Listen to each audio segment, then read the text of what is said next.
오늘도 거룩한 주일을 맞이하여 엉뚱한 곳 다른 곳에 가지 아니하고 천지우주 만물을 창조하신 전지전능하신 하나님, 저와 여러분들을 사랑하시되 이처럼 사랑하시는 하나님 앞에 예배 나와 예배드리는 우리 모두에게 오직 하나님만이 주실 수 있는 은혜와 평강의 복이 넘칠 줄 믿습니다. 특별히 지난 주일에 있었던 총력전도 주일에 오셨다가 그것을 연결고리 삼아 오늘 또다시 이 자리에 나오신 여러분들을 진심으로 환영하며 축복합니다. 정말 잘 오셨습니다. 이같이 예배 드리는 자에게 하나님이 주심하고 약속한 복이 있습니다. 그 모든 복을 받아 누리는 저와 여러분들 되시기를 주의 이름으로 다시 한번 축원합니다. 잘 아시는 것처럼 우리 한국교회는 기독교, 세계 기독교 역사상 그 유래를 찾아보기 힘들 정도로 급속한 부흥의 역사를 이루었습니다. 거기에는 이유들이 있습니다. 가장 중요한 이유 중에 하나가 복이라 저는 그렇게 생각을 합니다. 복, 여러분들이 좋아하시는 복. 그 당시 복음이 전파될 때 우리 민족은 그야말로 풍전등화였습니다. 지도자들의 무능함과 그리고 탕관 오리들의 횡포로 말미암아 나라의 기강이 아주 급속하게 허물어져 가고 있었습니다. 그리고 열강들이 이 나라에 들어와서 저마다 차지하기 위하여 각축을 벌이게 되었습니다. 어느 나라 손에 누구 손에 들어갈지 모르는 그 같은 형편이 되었습니다. 그 같은 틈바구니 가운데 백성들은 도탄에 빠지게 되었고 하루하루 살아가는 것이 벅찰 정도로 두려움과 고통 가운데 신음하고 있었습니다. 그래서 많은 사람들이 그 당시에 아편에 손을 떼어서 자신의 인생과 영혼을 스스로 망치는 일들이 일어났습니다. 바로 그와 같은 때에, 하나님의 때에 이 민족에게 주님의 피 묻은 십자가 복음이 전파되었습니다. 그때 쫄깃하게 전한 복음의 메시지가 있습니다. 예수님 믿으세요. 예수님 믿으면 복 받습니다. 맞습니다. 여러분, 예수 믿으면 복 받습니다. 믿으시면 아멘 하시죠. 예수님 믿으면 복 받습니다. 그런데 문제는 이 복이 도대체 무슨 복인가 하는 것입니다. 그 당시 선포되었던 복은 이랬습니다. 예수님 믿으면 세상 부귀 영화를 얻고 누리게 될 것입니다. 예수님을 믿으면 무병장수하게 될 것입니다. 예수님 믿으면 문제 많은 이 세상에서 그야말로 형통하게 잘 먹고 잘 살아가게 될 것입니다 하는 것이었습니다. 풍전등화, 도탄, 앞서 소개해드렸던 그 같은 환경에서 그 같은 복음의 메시지는, 축복 선언은 이 민족에게 희망의 끈을 놓아버리고 살아가고 있는, 절망하고 있는 이 민족에게 그야말로 담비 같은 희망의 메시지가 되지 않았겠습니까? 그리하여 열광적으로 반응했습니다. 이 사람 저 사람 할 것 없이 복음을 받아들이고 예수님을 믿기로 작정하고 교회로 물밀듯이 밀려들었습니다. 그와 동시에 하나님께서는 이 민족을 불쌍히 여기시사 이 민족의 소원을 들어주셨습니다. 그 결과 여러분들이 우리가 경험하고 있는 것처럼 우리 민족이 살만한, 먹고 살만한 민족이 되었습니다. 예전에는 생존하기 위하여, 살기 위하여 먹거리를 찾아 나섰는데 지금은 자신의 행복을 위하여 먹거리를 찾아 나선 그런 부유한 시대가 되었습니다. 자신을 행복하게 만들기 위하여 맛있는 음식이 있다 그러면 부른 천리마다 하지 않고 시간을 들여 차를 몰고 가서 웨이팅 리스트에다 이름을 올려놓고 30분이든 1시간이든 그렇게 마냥 기다리는 그런 나라가 되었습니다. 그만큼 부유해진 하나의 사례가 아닐까 그렇게 여겨집니다. 처음 예수님을 믿기 시작합니다. 그러면 많은 사람들이, 주변에 있는 분들이 그렇게 얘기를 하세요. 무엇이든지 하나님 앞에 구하십시오. 그러면 하나님이 다 들어주십니다. 먹을 것을 달라 그러면 먹을 것을 주시고, 입을 것을 달라 입을 것을 주시고, 건강을 달라 그러면 건강을 주시고, 자식을 위하여 기도하시면 하나님께서 그 자식을 잘 되게 하실 겁니다. 그러니 무엇이든지 하나님 앞에 구하십시오. 그렇게 권면하고 신앙을 안내합니다. 상당히 일리가 있고 설득력이 있는 말입니다. 왜냐하면 처음 신앙생활을 하는 사람들에게는 하나님의 살아계심에 대한 증거가 필요합니다.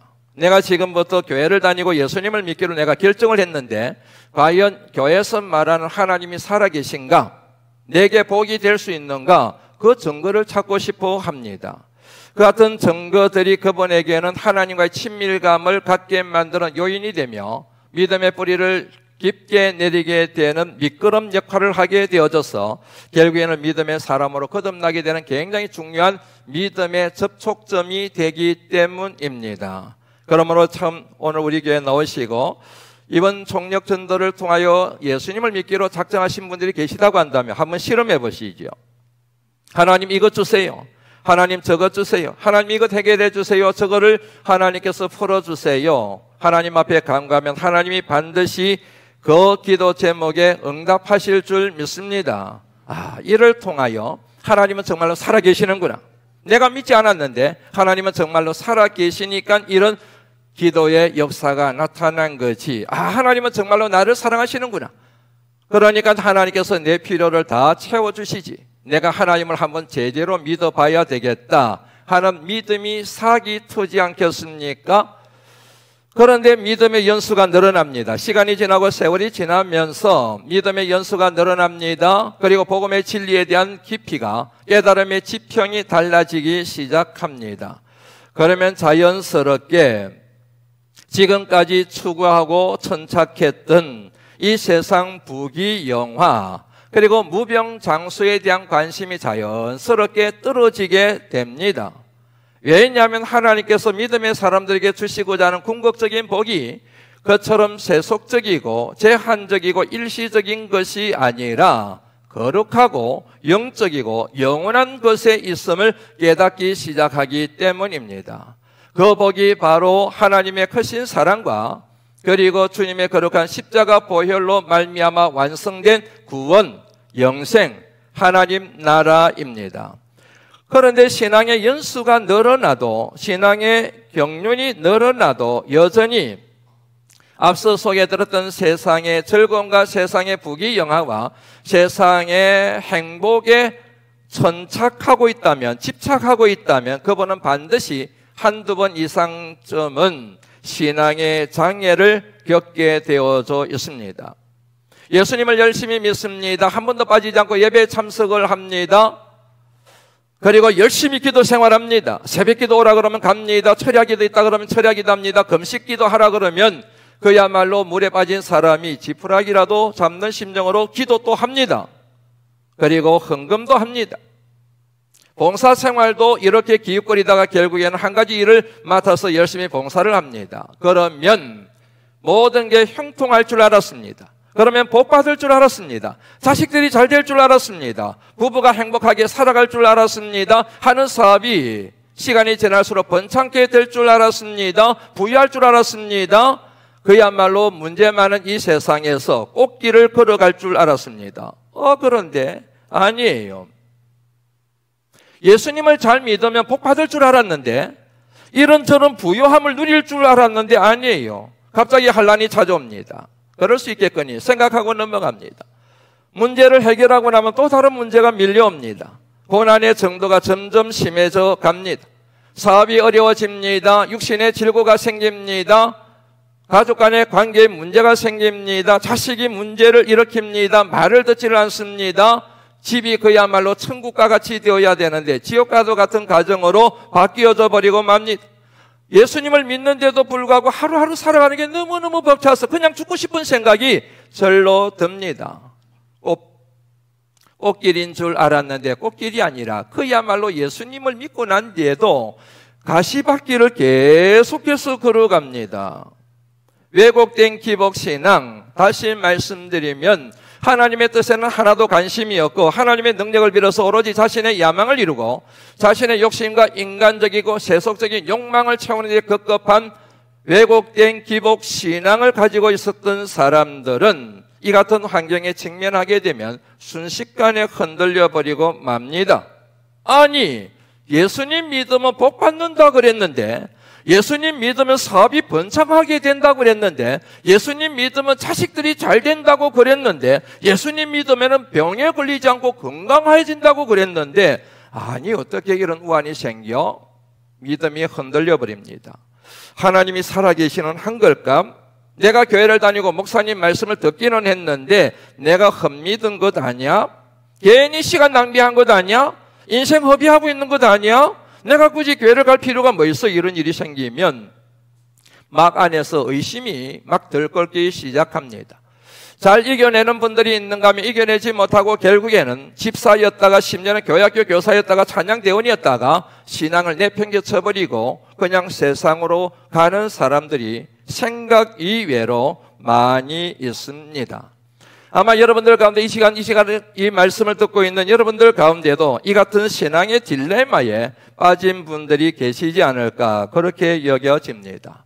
누구에게나 이 같은 신앙의 딜레마에 봉착하게 되는데 이 문제를 해결할 수 있는 굉장히 중요한 단어가 하나 있습니다. 그것은 바로 해석이라고 하는 단어입니다. 환경에 대한 해석입니다. 고난에 대한 해석입니다. 내가 지금 직면하고 있는 어려움에 대한 해석입니다. 잘 아시는 것처럼 요셉이 형들의 손에 팔려서 애굽으로 끌려갔습니다. 보디발의 집에서 노예 생활을 하다가 인정을 받아서 가정총무가 되었습니다. 그런데 그를 눈여겨본 보디발의 아내가 유혹을 합니다. 강력하게 거부합니다. 내가 하나님 앞에 죄를 범할 수가 없습니다. 강제로 옷을 벗기려고 합니다. 옷을 벗어서 이제 도망을 가버립니다. 이 앙심을 품은 보디발의 아내가 애매하게 모함을 해서 결국 요셉은 감옥에 갇히는 신세가 되고 맙니다. 얼마나 억울하겠습니까? 죄를 지은 게 없습니다. 그냥 정직하게 바르게 살려고 했을 뿐입니다. 하나님 앞에 건강한 믿음을 지키려고 했을 뿐입니다. 그런데 그 결과가 상이 아니라 상급이 아니라 감옥이라뇨. 여러분들 같으면 가만히 있겠습니까? 얼마나 억울하겠습니까? 가슴을 치면서 억울해하며 감정을 포효하지 않겠습니까? 그런 상황에서도 하나님은 침묵하세요. 하나님이 개입하셔서 그의 억울한 마음을 풀어주시면 얼마나 좋겠습니까? 다른 것도 아니고 하나님 앞에 죄를 범치 않기 위하여 그렇게 죄를 거부했는데 그러면 하나님이 당연히 개입하셔서 그의 억울한 신원을 풀어주셔야 되는 거이지 않습니까? 그런데 하나님이 침묵하십니다. 놀라운 사실은 그 같은 하나님의 침묵에 대하여 요셉도 침묵합니다. 침묵하고 계신 하나님에 대하여 원망하지 않습니다. 불평하지 않습니다. 하나님 왜 이러십니까? 하나님이 살아계시기나 합니까? 다른 일도 아니고 내가 하나님 앞에 범죄하지 않기 위하여 이 같은 고난을 당하게 되었는데 왜 하나님은 침묵하고 계십니까? 하나님 듣고 계십니까? 하나님 보고 계십니까? 과연 하나님은 살아계신 하나님이라고 말할 수 있습니까? 그렇게 원망해도 누가 뭐라 그러겠습니까? 그럼에도 불구하고 요셉은 일체 원망하지 않습니다. 그 여인을 향하여 저주를 퍼붓지도 않습니다. 하나님의 침묵에 요셉도 침묵해 버립니다. 이게 상당히 중요한 대목입니다. 하나님의 깊은 침묵에 대하여 요셉도 원망하거나 불평하거나 자신의 인생을 저주하거나 그러지 않고 하나님의 침묵에 대한 그의 반응은 동일하게 하나님처럼 침묵하는 것이었습니다. 왜 그랬을까?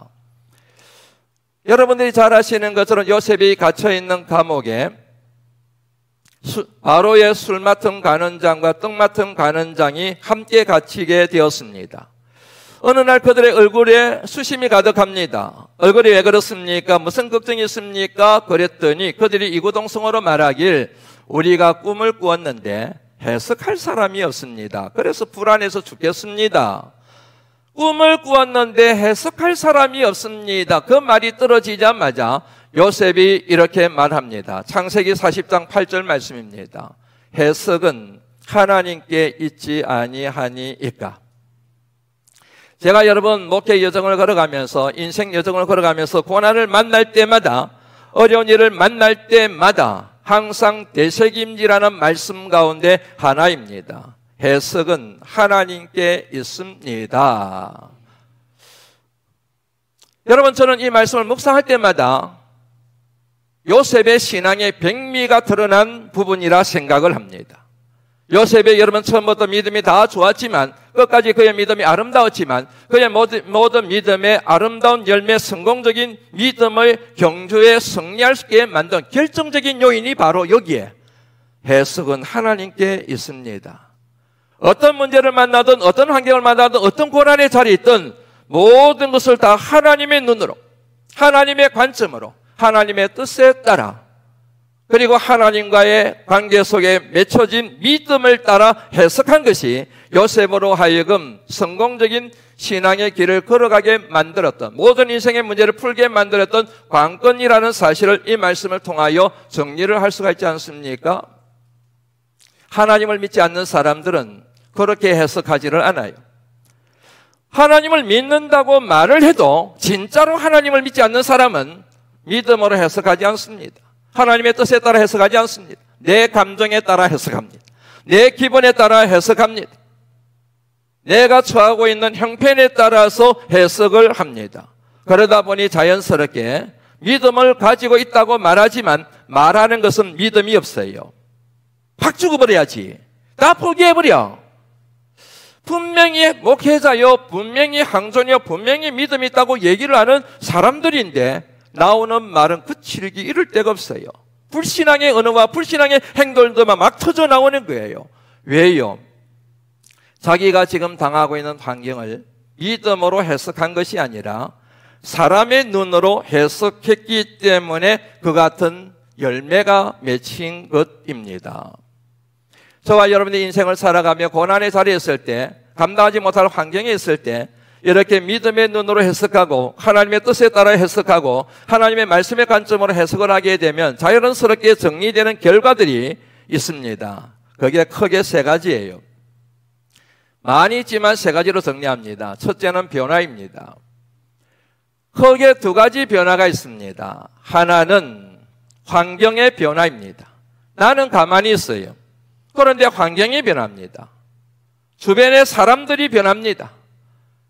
배우자가 변하고 자식들이 변하고 그리고 부모님이 변합니다. 친구들이 변합니다. 직장 동료들이 변합니다. 나는 가만히 있는데. 두 번째 변화는 내가 변하는 것입니다. 환경은 변하지 않아요. 주변에 있는 사람들은 변하지 않습니다. 그런데 내가 변합니다. 내 마음이 변합니다. 내 감정이 변합니다. 내 삶의 습관, 내 삶의 태도가 변합니다. 내 삶의 목표와 내 삶의 비전이 자연스럽게 변하게 됩니다. 하나님께서 저와 여러분의 인생을 인도해 가실 때에 첫 믿음 생활을 시작할 때는 환경을 바꾸어 주시기를 즐거워하시는 분이심을 기억하시기를 주의 이름으로 부탁을 드립니다. 오늘 우리 찬양팀과 앞서 불렀던 것처럼 거친 바다를 만났습니다. 그러면 하나님, 거친 바다를 만나서 하나님 제가 살 수가 없습니다. 그래, 힘들지. 내가 그 파도를 잠재워 주마.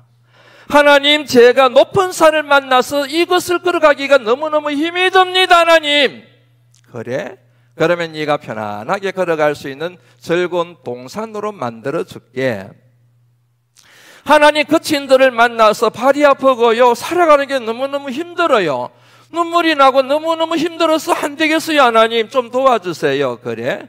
그러면 거친들을 네가 편안하게 걸어가거나 뛰어갈 수 있도록 평지로 만들어 줄게. 하나님이 나는 가만히 두시고 내가 처한 환경을 바꿔주시는 응답의 식입니다. 그런데 시간이 지나고 세월이 지납니다. 성화의 과정을 밟아갑니다. 그때 하나님이 우리의 삶을 인도하시고 역사하시는 방식이 달라지기 시작합니다. 한마디로 말씀드리면 네가 변해. 네가 이제는 바뀌어야지. 지금까지는 환경을 하나님이 바꿔주셨지만 이제부터는 나 환경 안 바꿔줄 거야. 네가 그 환경을 극복하고 그 환경을 이겨내고 그런 환경에서도 하나님 나라를 살아갈 수 있는 강한 용사로 네가 변화되어야 되지 않겠니? 언제까지 신앙생활한 연수가 몇 년인데 아직까지도 어린애처럼 그렇게 징징거리면서 이것 주세요, 저것 주세요, 이렇게 해주세요, 저렇게 해주세요. 그럴 거니? 물론 나는 그럴 거야. 그러지만 너는 그러면 안 돼. 하나님, 제가 변화되겠습니다. 하나님, 제가 달라지겠습니다. 하나님, 제가 새로워지겠습니다. 하나님, 제가 어떤 환난, 어떤 역경을 만나든 거기에 굴하지 아니하고 굴복하지 아니하고 그 환경을 제가 극복하여 이기는 강한 하나님의 용사가 되겠습니다. 하나님이 듣고 싶어하는 것이 바로 그이라는 얘기이지요. 그런데 경험해 보시면 아시겠지만 이게 쉬운 일이 아니에요. 어려운 일입니다. 그런데 고난이라고 하는 과정을 거치게 되면은 비온 뒤에 땅이 굳어지는 것처럼 우리의 믿음이 그런 모양으로, 그런 형태로 바뀌어지는 것 여러분들 아시는지요? 이 같은 믿음의 저력과 믿음의 내공은 온실 속에서 되어지는 것이 아니라 거친 비바람이 부는 온실 밖에서 이런 강한 믿음의 사람으로 형성되어진다고 하는 사실입니다. 고난을 만나면서 사람들은 높은 산처럼 교만하던 것이 거만하던 말과 행실이 꺾여져 버려서 겸손하고 온유한 사람으로 바뀌어집니다. 그렇게 거친 마음을 가지고 말을 해도 행동을 해도 거칠게 하던 사람들이 고난의 과정을 한번 딱 거치고 나면은 그야말로 온유하기 이를 데 없습니다. 다듬어졌기 때문입니다. 유순해졌기 때문입니다. 그리하여 말을 한마디를 해도 행동 하나를 해도 그 사람에게서 그리스도의 인격과 품격을 느낄 수 있는 그런 덕을 우리가 경험할 수가 있게 됩니다. 뭘 통해서요? 고난을 통해서. 그래서 하나님께서는 저와 여러분들에게 교만을 꺾으시기 위하여, 그리고 겸손하고 온유한 사람을 빚기 위하여 이처럼 고난의 과정을 겪게 하신다 하는 것입니다. 둘째, 진짜 복에 대한 자각입니다. 세상 부귀 영화, 세상 행복, 세상 즐거움, 세상 향락에 젖어들어 살고 있는 사람들에겐 구원, 영생, 하나님 나라, 이 같은 복에 대한 이해가 전혀 되지가 않습니다. 아무리 그게 진짜 복이라고 얘기해도 사람이 죽어봐야 아는 거지 뭐. 지금 당장에 발등에 떨어진 불, 지금 먹고 사는 문제, 그리고 자녀들 공부시키는 거, 그게 중요한 거지 뭐. 뜬금없이 하나님 나라 천국 당신이나 가시오, 이런 식으로 반응하기가 십상이라는 얘기입니다. 여러분들이 들어서 잘 알고 계시는 표현이지요. 돈에 눈이 멀다라는 표현이 있습니다. 돈에 눈이 먼 사람은 가정이 눈에 들어오지 않습니다. 돈에 눈이 먼 사람은 가족들이 눈에 들어오지 않습니다. 돈에 눈이 먼 사람은 자식도 눈에 들어오지 않고, 돈에 눈이 먼 사람들은 부모님도 눈에 들어오지 않고, 돈에 눈이 먼 사람들은 옆에서 굶어 죽어가고 있는 사람들을 봐도 보지를 못합니다. 왜냐하면 돈에 눈이 멀었기 때문입니다. 어디 돈만 그러겠습니까? 세상의 성공에 눈이 먼 사람들, 세상 부귀 영화에 눈이 먼 사람들, 자기 자존심에 눈이 먼 사람들, 그런 사람들 눈에는 다른 사람이 눈에 들어오지를 않아요. 마찬가지입니다. 세상 부귀 영화, 세상의 즐거움, 세상의 향락에 눈이 먼, 그것이 최고라고 생각하는 사람의 눈에는 하나님 나라가 보이질 않습니다. 구원이 눈에 들어오지를 않아요. 아무리 목회자가 얘기를 해도, 아무리 하나님 말씀에서 그렇게 얘기를 하고 있어도 그야말로 뜬구름 잡는 식의 얘기로 들리게 됩니다. 나와 상관이 있어야 이게 은혜가 되고, 나와 상관을 시켜야 이게 복음의 능력이 되는데, 자기와 상관이 없는 얘기를 받아들이게 된다는 얘기지요. 이 세상에 썩어질 것들에 눈이 가려진 사람들은, 다시 말씀드리면 하나님 나라가 눈에 들어오지 않습니다. 구원을 얘기해도 전혀 받아들이지를 않습니다. 하나님을 믿어도 앞서 말씀드렸던 것처럼 왜곡된 기복신앙, 하나님의 능력을 빌어서 자신의 야망을 이루고, 하나님의 능력을 빌어서 자신의 욕심과 욕망을 채우는, 그것으로 그냥 신앙생활이 다입니다. 정말로 여러분 안타까운 인생들이지요. 욕심이 잉태한 적 죄를 낳고 죄가 장성한 적 사망을 낳느니라 한 말씀처럼 그분의 삶은 살아도 산 것이 아닌 삶이 되어버리기 때문입니다. 그런데 고난이 탁 옵니다. 내 힘으로 감당할 수 없는 밤잠을 설치게 만드는, 통곡하게 만드는 고난을 딱 만나게 됩니다. 그 순간 내 눈을 가리고 있던 비늘 같은 것이 뚝 떨어지게 되면서 가족이 눈에 들어오기 시작하고 가정이 소중하다는 걸 깨닫게 되고, 그리고 하나님을 보기 시작하게 되고 하나님의 손을 잡게 되고, 하나님 도와주세요, 하나님 살려주세요, 하나님밖에 없습니다.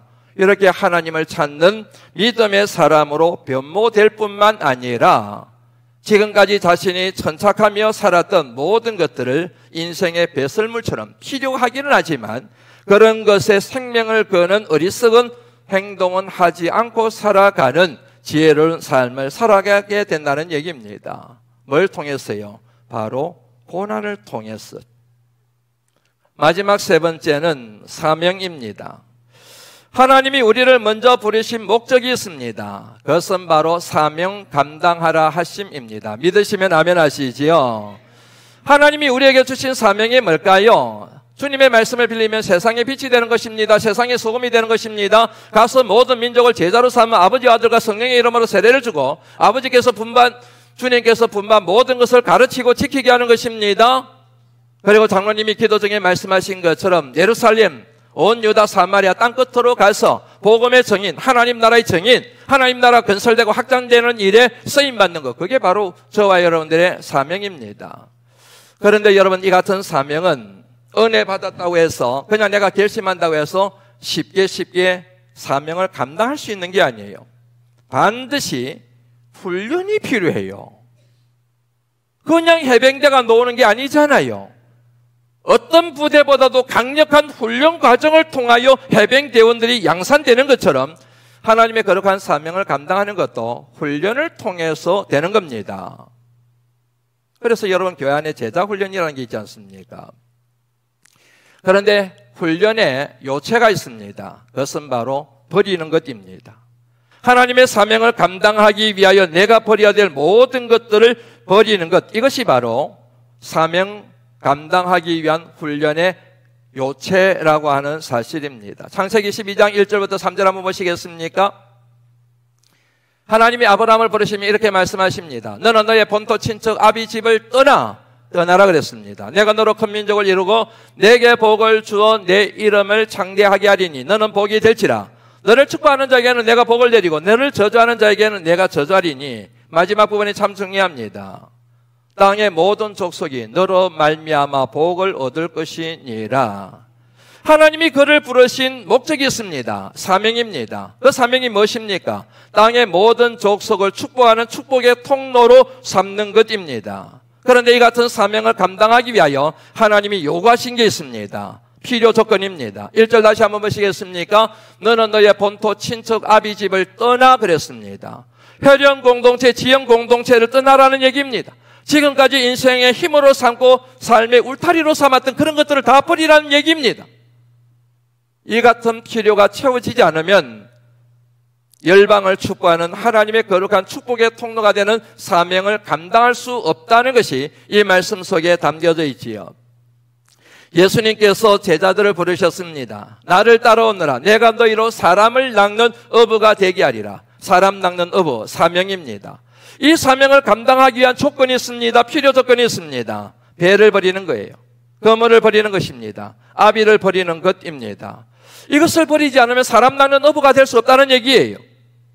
그래서 주님이 이런 말씀으로 사명자에 대한 말씀을 정리하셨지 않습니까? 아무든지 나를 따라오려거든 자기를 부인하고 자기 십자가를 지고 나를 따를 것이니라. 주님의 뒤를 따르는 사람들의 필요 충분 조건이 여기에 나오지요. 필요 조건이 바로 자기를 부인하는 거예요. 내 성정을 부인하는 것입니다. 내가 가지고 있는 모든 인격을 부인하는 것입니다. 내가 가지고 있는 힘을 다 부인하는 것입니다. 내가 의지하고 내가 의존했던 모든 것을 버려놓고 포기하는 것을 의미하는 거잖아요. 맞습니다. 여러분, 우리가 주님께서 맡겨주신 거룩한 사명을 감당하기 위해서는 버려야 될 것을 버려야 됩니다. 포기해야 될 것은 포기해야 됩니다. 떠나야 할 것에서 떠나야 됩니다. 그런데 여러분, 스스로 이거를 자청하여 버리고 떠나는 사람이 우리 가운데 과연 몇이나 있겠습니까? 없습니다. 자청하여 그렇게 하는 사람도 간혹 있기는 하지만 거의 어렵습니다. 그래서 하나님께서 어떤 사람에게 고난을 주시는 것입니다. 그 고난을 통하여 그 사람에게 사명 감당하라 하신 뜻을 이루기 위한 훈련을 시키신다는 얘기입니다. 그러므로 이왕이면은 하나님의 훈련 과정을 통과하기 전에 자청하여 하나님의 사명을 감당하는 것이 지혜요 은혜가 되겠지요. 쉬운 예를 하나 들어보지요.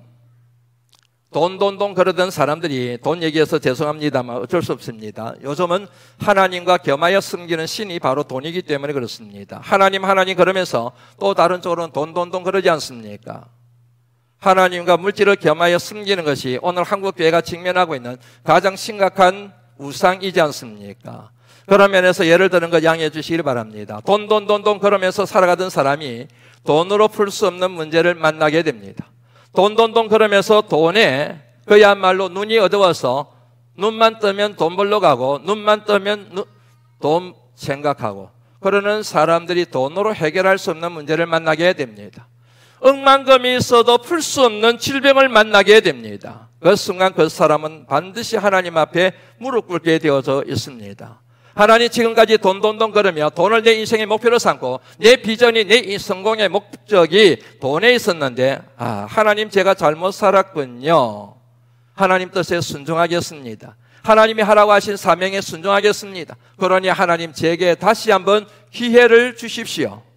하나님 제게 다시 한번 기회를 주셔서 이제부터는 썩어질 것들 내 곁에 영원히 붙들어 둘 수 없는 것들에 천착하지 아니하고 하나님 나라를 꿈꾸며 하나님 나라 확장을 위한 거룩한 비전을 위하여 제가 남은 생애를 살겠습니다. 그러니 하나님 제게서 거두었던 것 다 돌려주시고 다시 한번 제게 생명의 기회를 주십시오. 그런 기도가 절로 나오게 되지 않겠습니까? 맞습니다. 고난을 통하여 우리는 삶의 목표가 수정됩니다. 고난을 통하여 우리의 거룩한 비전이 바뀌게 되는 역사가 일어나게 됩니다. 이것이 바로 우리의 고난에 담긴 하나님의 뜻이란 얘기입니다. 이 같은 사례를 오늘 본문 말씀에 나오는 사도 바울을 중심으로 해서 생각을 나누어 보려고 합니다. 그런데 시간이 많이 지났습니다. 요즘 사도행전 강해를 하고 있습니다. 14장 끝나고 15장으로 넘어가야 되는데 계속해서 말씀을 묵상하다가 오늘 본문 말씀에 필이 다시 꽂혀서 이 말씀을 가지고 생각을 다시 나누어야 되겠다고 돌아간 겁니다. 시간이 부족해서 결론은 다음 주에 오늘 본문 말씀을 중심으로 하여 다시 나누어 보려고 합니다. 정리해 드립니다. 첫째, 모든 고난에는 하나님의 뜻이 있습니다. 고난을 인간 운명의 장난으로 생각하지 마십시오. 어떤 사람들은 하나님을 믿지 않는 사람들은 사람이 만나는 고난을 운명의 장난이라고 그렇게 표현하는데 예수님 믿는 사람들은 그렇게 얘기하면 안 됩니다. 누구 때문에 그렇다, 환경 때문에 그렇다 그런 말도 할 필요 없습니다. 설사 그렇다 할지라도 그 모든 고난의 배후에는 하나님이 계시는 줄로 믿습니다. 둘째, 하나님의 뜻은 선입니다. 오늘 보면 여러분 로마서 8장 28절 말씀, 우리가 알거니와 하나님을 사랑하는 자 곧 그의 뜻대로 부르심을 입은 자들에게 모든 것이 합력하여 선을 이루느니라. 선입니다. 원칙입니다. 원칙은 하나님의 말씀입니다. 하나님 말씀은 한마디로 말하면 사랑입니다. 죄로 말미암아 영원히 죽을 수밖에 없었던 저와 여러분들을 하나님이 살리셨습니다. 그런 저와 여러분들에게 주어진 사명이 있습니다. 사랑하는 거예요. 하나님을 사랑하고 이웃을 내 몸과 같이 사랑하는 것입니다. 맞습니다. 하나님께서 저와 여러분들에게 고난을 주시고 환난을 겪게 하신 선하신 뜻이 있다고 한다면 하나님을 사랑하고 이웃을 사랑하는 그 믿음을 회복할 것을 원하시기 때문입니다. 마지막 가장 중요한 내용입니다. 다음 주에 연결고리가 되는 정리 내용입니다. 하나님은 한 개인의 역사를 움직여 가실 때나 가정이나 그리고 교회를 역사를 움직여 가실 때 항상 다르게 움직여 가시고 다르게 인도하신다는 사실을 항상 마음에 새기셔야 됩니다. 어떤 때는 환경을 바꿔주십니다. 그런데 어떤 때는 고난을 통하여 하나님이 우리를 인도하십니다. 하나님께서는 때로는 우리에게 먹을 것, 입을 것, 마실 것을 주십니다. 그러나 때로 하나님께서는 우리에게 하나님 나라에만 관심을 두고 살아갈 것을 우리에게 가르치십니다. 다르게, 사람마다, 시대마다 다르게 다른 방식으로 인도하신다는 사실을 다음 주에 좀 더 생각을 깊게 나누어 보려고 합니다. 오늘 말씀을 묵상하면서 이 찬양을 여러분들과 함께 나누면 참 좋겠다는 생각을 하나님이 허락해 주셔서 여러분들과 함께 이 찬양을 나누어 보려고 합니다. 오늘은 여러분들이 듣기만 하셔도 좋습니다. 그러나 원하시는 분은 따라 부르셔도 좋겠습니다. 다음 주에는 모든 성도들이 함께 이 찬양을 부르겠습니다. 일주일 동안 연습하고 오시면 좋겠습니다.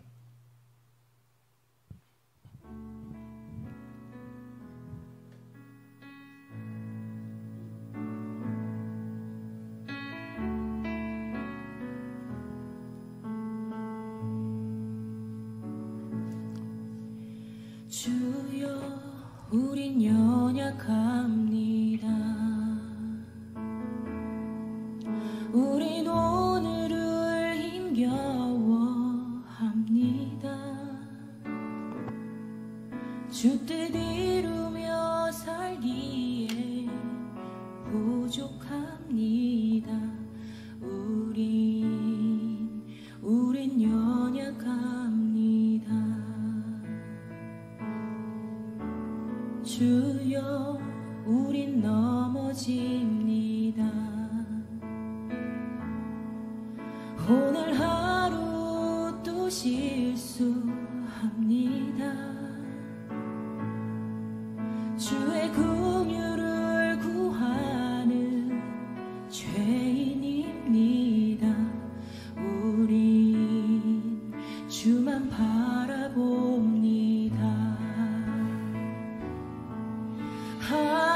한없는 주님의 은혜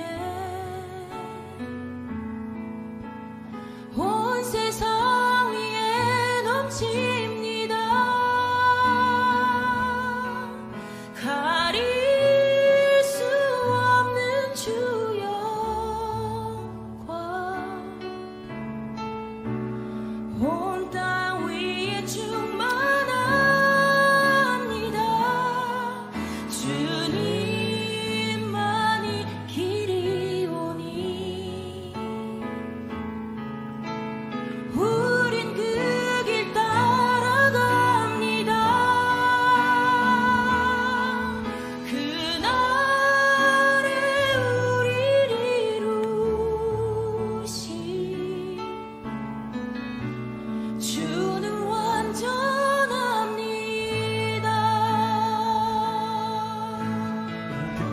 함께 부르겠습니다.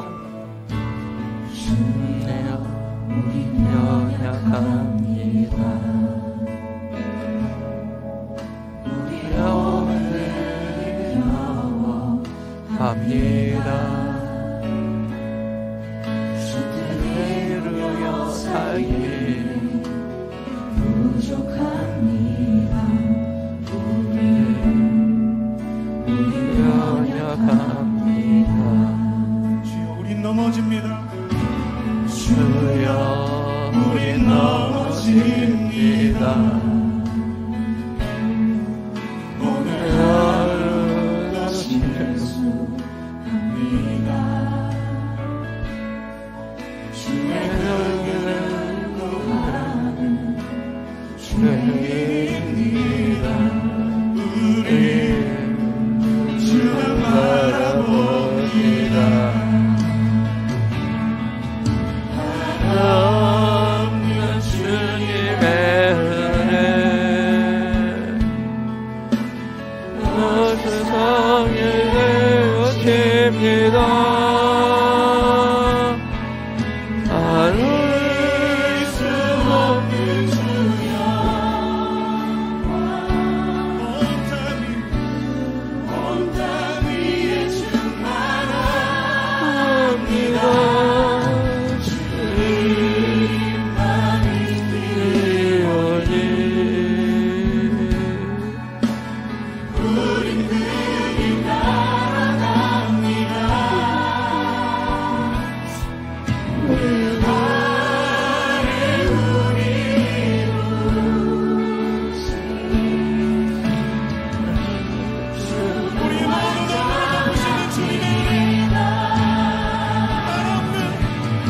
없는 주님의 은혜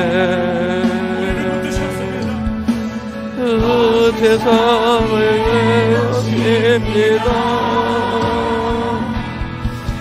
나눌 수 없는 주여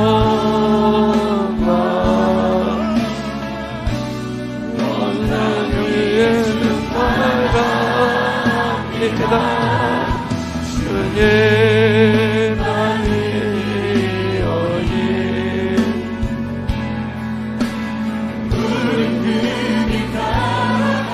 합니다.